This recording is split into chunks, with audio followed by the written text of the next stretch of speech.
안녕하세요. 저는 지방 사는 40대 아줌마예요. 요즘 날씨가 아침 저녁으로 선선한 거 보니 가을이 곧 찾아올 것만 같은 날씨네요. 여러분들은 어떤 계절을 가장 좋아하시나요? 저는 바람이 이렇게 선선하게 불어오는 가을을 가장 좋아하는데요. 선선한 바람에 용기를 낸 제 사연을 적어보네요. 우선 제 이야기부터 조금 해볼게요. 저는 유복하지 못한 가정에서 자라 친정 부모님까지 챙기면서 사느라 결혼이란 건 저에게 없을 거라고 생각했어요. 지금보다 더 나은 삶을 살지 못할 것 같아 결혼은 저한테 사치 정도로 생각했거든요. 그러다 우연히 격리로 들어간 회사에서 우리 남편을 만났죠. 곰 같은 둥글둥글한 모습에 늘 웃으며 대답하는 남편이 그때는 왜 이렇게 멋져 보였는지요. 남편은 늘 누구보다 일찍 회사에 나와서 정수기에 물을 채우고 청소를 하고 책상을 닦고 누가 보지 않아도 어디에서나 참 성실한 사람이었어요. 자기 밑에 직원들에게도 단 한 번도 야, 너 반말을 하는 것을 보지 못할 정도로 참 다정한 사람이었어요. 그 모습에 제가 먼저 반해 삼겹살 먹으러 가자고 말하고 영화 보러 가자고 말하고 제가 고백도 해 이렇게 결혼까지 꼬리내 지금은 같이 늙어가고 있는 처지네요. 그렇게 결혼을 약속하고 처음 인사가던 날 저희 시어머님이 제 손을 붙잡고 연신 고맙다고 하셨어요. 아무것도 없는 집안에 시집와 늘 제가 고생이라고 하는 어머님한테 저는 더더욱 잘하려고 했었죠. 저희 집은 정말 아무것도 없는 집안이라 시집갈 때도 아무것도 못 해왔거든요. 그래도 어머님이 그런 거 다 괜찮다고 하셔서 아직은 그 마음에 감사함만 남았답니다. 저는 그렇게 열심히 결혼 생활을 했고 그 결혼 생활에서 서로 아무것도 없는 상태로 살았기에 정말 이를 악물고 살았어요. 그러다 저는 아이들이 너무 좋아하는지라 아이들 학습지 선생님에게 선생님 추천을 받아 지금까지 제 일에 자부심을 가지고 일하고 있답니다. 저희 남편은 전기공사 쪽으로 오래 했던지라 둘이 정말 악착같이 벌었어요. 게다가 서울 끝자락에 20평대지만 작은 아파트도 저희 이름으로 처음 구입했죠. 저희 집이 생긴 날은 아직도 기억이 생생하게 나는 것 같아요. 그렇게 참 열심히 살았고 그 열심히 살았던 제 모습들이 한순간에 비참해지는 순간들이 있었죠. 바로 저희 형님과 대하는 날이 저에게는 늘 그랬답니다. 형님은 늘 제가 부러워하는 대상이었어요. 똑 부러지고 야무지고 직업은 약사에 얼굴도 예쁘게 생기시고 친정 부모님도 다 약사 집안이라 저희 시댁에서는 늘 형님을 우러러 보았죠. 사실 저희 집안도 그렇지만 우리 시댁도 아버님, 어머님이 농사만 하시는 분이라 그냥저냥 평범하게 사시는 분들이셨죠. 근데 형님을 볼 때면 늘 좋은 옷에 좋은 구두에 저는 그런 거 구경도 못 해볼 정도로 항상 반짝이는 분이었어요. 그렇게 형님은 동경의 대상이었죠. 그러다 코로나가 갑자기 심해지면서 저희 남편이 일을 쉬게 되었어요. 아무래도 다 자영업자들이 힘들다 보니 전기일들도 다 끊기다 보니 집에서 있는 날이 많아졌죠. 어머님께 이야기를 들었는지 어느 날 형님이 전화가 오셨어요. 동서, 어머니께 들었는데 요새 서방님 일 쉬고 있다면서? 아, 네, 형님. 지금 조금 일이 없어서 쉬고 있네요. 서방님 괜찮으면 우리 약국에서 일해보는 건 어때? 근데 급여는 우리도 코로나라 예전처럼 잘 되는 건 아니라서 많이 주지는 못해도 사장 좋아지면 그때는 급여도 올려줄게. 그렇게 저희 남편에게 형님이 먼저 일자리 제안을 주더라고요.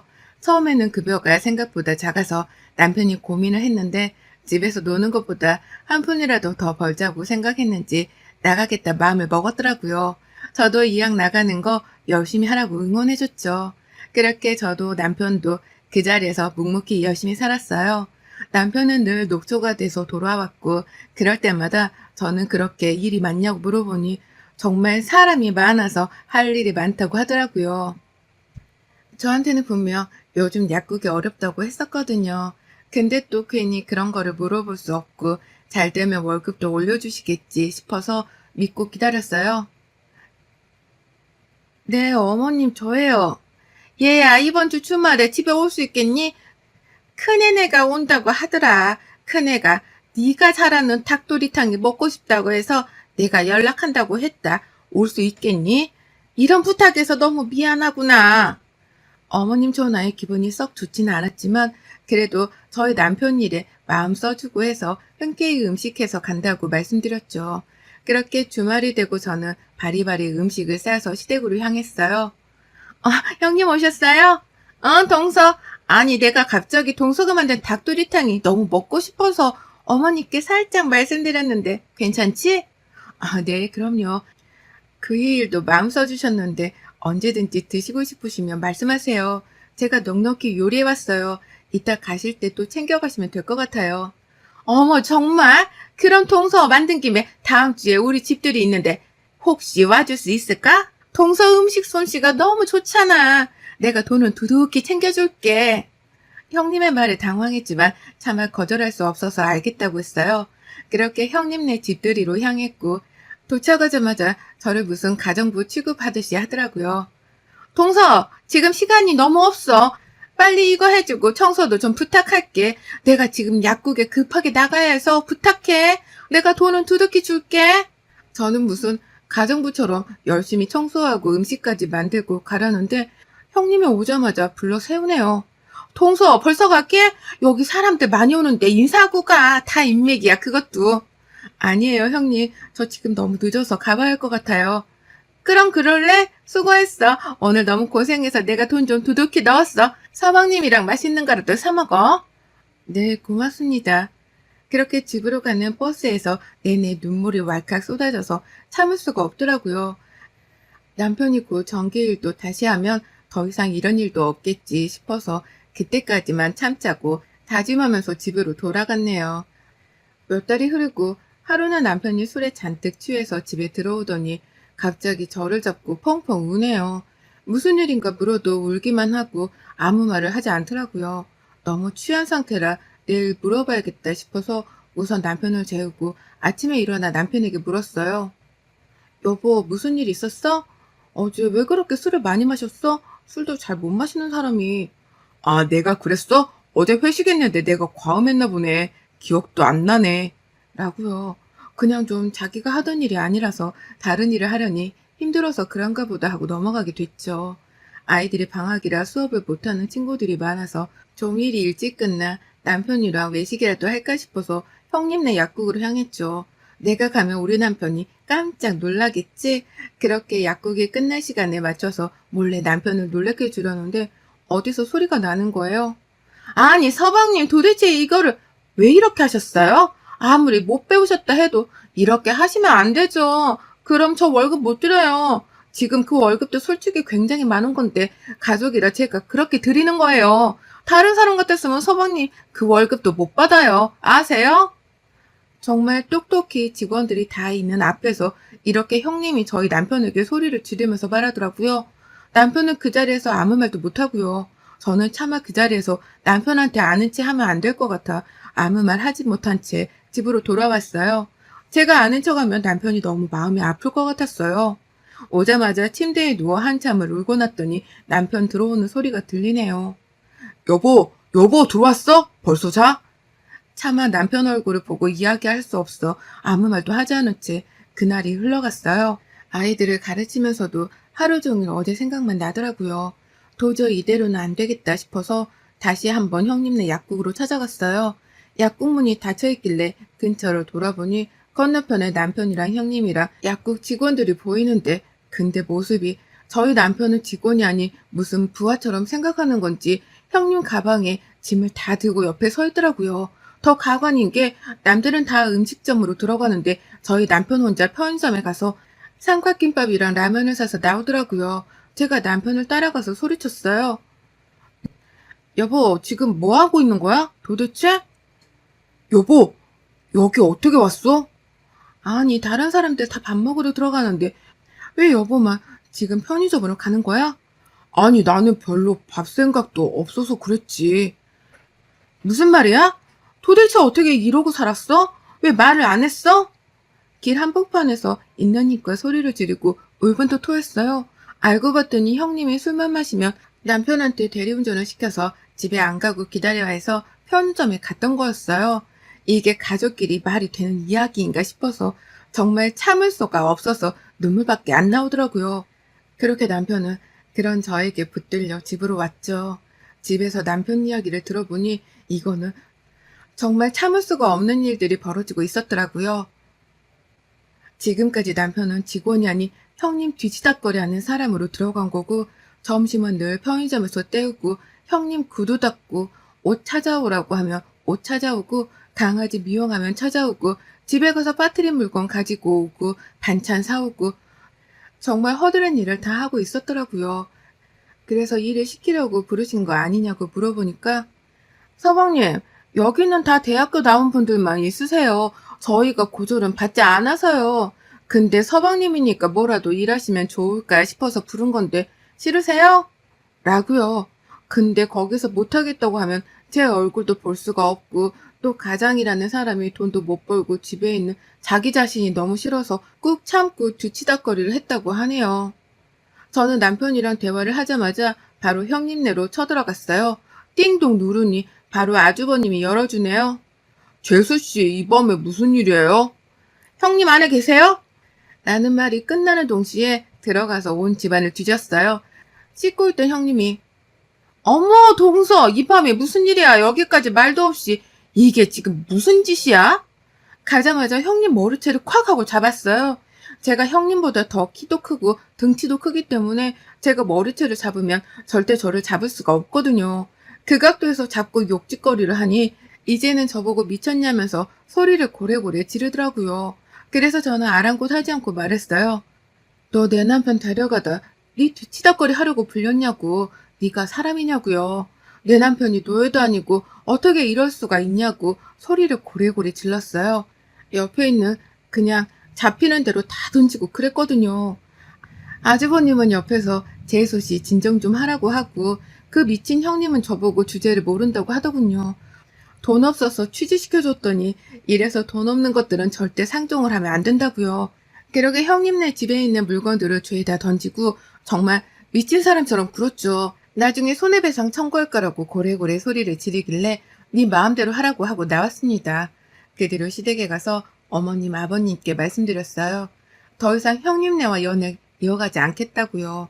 어머님도 형님한테 정말 많이 당했거든요. 여기에 다 쓸 수 없을 정도로 어머님이 긴장하면 낼름 와서 도와주지도 않고 자기가 가장 많이 챙겨가요. 돈 한 푼도 안 드리고요. 제사 때만 되면 약국에 갑자기 일이 생겨서 못 온대요. 언제는 자기 집에 가정부가 못 온다고 어머님 보고 와서 청소해달라고 하질 않나. 자기네 집 강아지 혼자 있으니까 1시간이 걸리는 거리인데 하루에 2번씩 밥 주고 산책시켜달라고 하기도 했죠. 돈은 뭐 넉넉히 드린다고요. 또 언제는 자기네들 해외여행 갈 때 자기네 집 와서 환기시키고 청소랑 빨래 좀 해달라고요. 며느리 이렇게 열심히 일하는 거 불쌍하지 않으시냐면서요. 이것 말고도 정말 많은 일이 있었는데 어머님도 너무 착한 분이셔서 말도 못하고 끙끙 앓고 계셨겠죠. 그렇게 저는 폭탄선을 하고 나왔어요. 형님은 제 이런 행동에 고소하겠다고 진단서 끊어오겠다고 전화해서 난리치길래 알아서 하시라고 했어요. 거지 주제에 네가 변호사 비용이나 있냐고 소리를 지르길래 없으면 없는 대로 나가서 돈 벌어서 마련하겠다고요. 근데 그 뒤로 조용한 거 보니 아주버님이 많이 말리신 것 같아요. 그렇게 몇 달이 흐르고 아직 상처가 아물지 않았는데 더 악착같이 살았던 것 같습니다. 그러다 남편이랑 친한 형님이 한 분 계시는데 인테리어 업체를 같이 해보면 어떻겠냐고 제안을 했다고 남편이 말하더라고요. 그분은 인테리어 쪽에서 굉장히 유명하신데 남편이 전기 쪽 일을 잘하니까 협업해서 같이 사업을 해보는 게 어떻겠냐고요. 남편이 많이 망설였지만 저는 아무 말 없이 저희 집 담보대출 받아서 하라고 밀어줬어요. 망하면 월세집에 살아야 할 수 있겠지만 지금까지 늘 형의 기에 눌리고 형수님 기에 눌려서 살아왔던 우리 남편이 너무 불쌍해서 망하더라도 해보라고요. 같이 지금 일하고 있고 혹여나 망해도 제가 하는 일 하면서 둘이 먹고 살면 되지 않겠냐고요. 그렇게 그 형이랑 동업을 했고 정말 운 좋게 그 사업이 정말 잘 됐어요. 입소문이 잘 나서 꼼꼼하게 일 잘한다고 주변 분들이 많이 이야기를 해주셨는지 이번에 큰 공사 2건도 맡아서 진행하기로 했다고요. 둘이 시작했는데 지금은 직원이 20명이나 되는 회사로 많이 성공했어요. 그렇게 잘 되고 힘들게 살았던 우리 엄마, 아빠, 시어머님, 시아버지에게 참 잘할 거라 다짐했네요. 지금 집에서 신축 아파트 40평대를 대출 없이 살 정도로 돈을 많이 벌었어요. 여기는 지방이라 집값이 그렇게 비싸지는 않아서요. 이제는 저도 일을 하지 않아도 될 정도로 많이 벌게 돼 남편이나 저나 매일 꿈같은 생활을 보내고 있었죠. 그러다 아주버님한테 전화가 왔더라고요. 어디서 돈 냄새를 맡았는지 돈 좀 빌려달라고요. 알고 봤더니 형님이 집이랑 그 약국 가게 담보로 빚을 많이 졌더라고요. 근데 그 빚이 비트코인 아시죠? 그 비트코인을 지인이 알려줬나 봐요. 그래서 처음에는 가지고 있는 돈으로 하다가 좀 투자하면 잘 될 것 같아서 집 담보, 가게 담보 대출까지 받아서 올인으로 투자를 했는데 완전 실패한 거죠. 지금 약국도 넘어가게 생겼고 집도 넘어가게 생겨서 공매로 넘어갔다고 하더라고요. 가게는 뭐 그렇다 쳐도 집은 빼면 당장 받는 돈도 없어서 집이라도 없으면 안 될 것 같아 당장 급한 돈을 마련해야 해서 아쉬운 소리 하려고 전화를 한 거였더라고요. 그래서 제가 남편 대신 바꿔서 말했어요. 아주버님이 말씀하지 마시고 형님이 전화해서 부탁하라고 하세요. 그럼 생각해 본다고요. 알겠다고 끊고 나서 한 이틀 뒤인가 형님이 전화를 해오는데 동서 잘 지냈어? 내가 그때는 너무 미안해서. 네, 저는 너무 잘 지냈죠. 어제 아주버님한테 형님네 얘기 들었어요. 어쩌다 그러셨어요? 되게 똑똑하신 분인 줄 알았는데 형님도 벌써 없네요. 아무 말 없이 듣고 있다가 돈 빌려달라고 갚겠다고 하더라고요. 아니, 형님, 무슨 돈이 있어서 갚으려고 하세요? 저희 그 돈 빌려드려도 타격이 없는데 형님한테 제가 빌려드려야 하는 이유를 잘 모르겠네요. 동서 정말 미안해. 지금 이 일만 해결되면 갚을 수 있을 거야, 곧. 근데 그냥 빌려드리는 건 안 되고요. 가족끼리 원래 돈 거래 안 하는 거잖아요. 저희 남편네 회사가 요새 너무 바빠서 일손이 부족하거든요. 아주버님은 하시는 일이 있어서 못 하시니까 형님이라도 와서 그럼 일을 좀 부탁드려요. 월급도 드리고 돈도 빌려드릴게요. 근데 이자는 주셔야 돼요. 그때 저희 남편 열정페이 받고 일한 거 아시잖아요. 그때 돈 달라고 말씀 안 드렸으니 이자는 받을게요. 라고요. 그렇게 형님은 지금 저희 남편 가게에서 일을 하고 있답니다. 아, 무슨 일 하냐고요? 정말 말 그대로 청소하고 제 심부름하고 그래요. 제가 예전에 격리로 오래 일을 하다가 학습직 교사를 한 거라 격리 일이 자신 있거든요. 그래서 지금 남편 회사에 제가 총무로 있어서 제가 시키는 심부름을 다 하고 있어요. 화장품 찾아오라고 시키고 집에 가서 저희 아이들 픽업하라고 시키고 저희 집 청소부터 빨래도 시키고요. 아, 제가 좋아하는 카페가 있는데 거기 커피만 마셔서 거기서 커피 심부름도 시키네요. 또 시댁에 가서 어머님, 아버님께 드리는 선물이나 음식들도 직접 전달하고 오라고도 하죠. 아, 물론 월급은 열정페이만 드리고 있고요. 돈을 빌려드렸어요.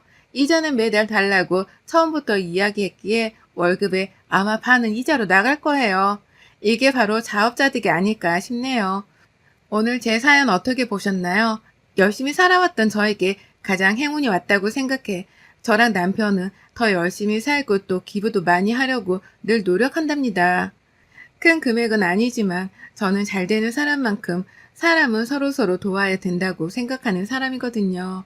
또 겸손해야 한다고 생각해요. 지금도 저는 늘 미치지만 더 이보다 미치었을 때 저보다 잘 사는 사람들을 보며 나도 혹시 지금보다 내가 조금 더 형편이 나아지면 돈이 아닌 마음으로 남을 도와주는 사람이 되겠노라 다짐했거든요. 그래서 남편이랑도 간간히 시간 되면 봉사활동도 다니고 조금씩 기부하면서 지내요. 여러분들도 늘 행복하시기 바라며 제 사연이 누군가에게는 용기와 응원이 되었으면 좋겠네요. 여러분의 생각은 댓글로 남겨주세요. 오늘도 시청해주셔서 정말 감사합니다.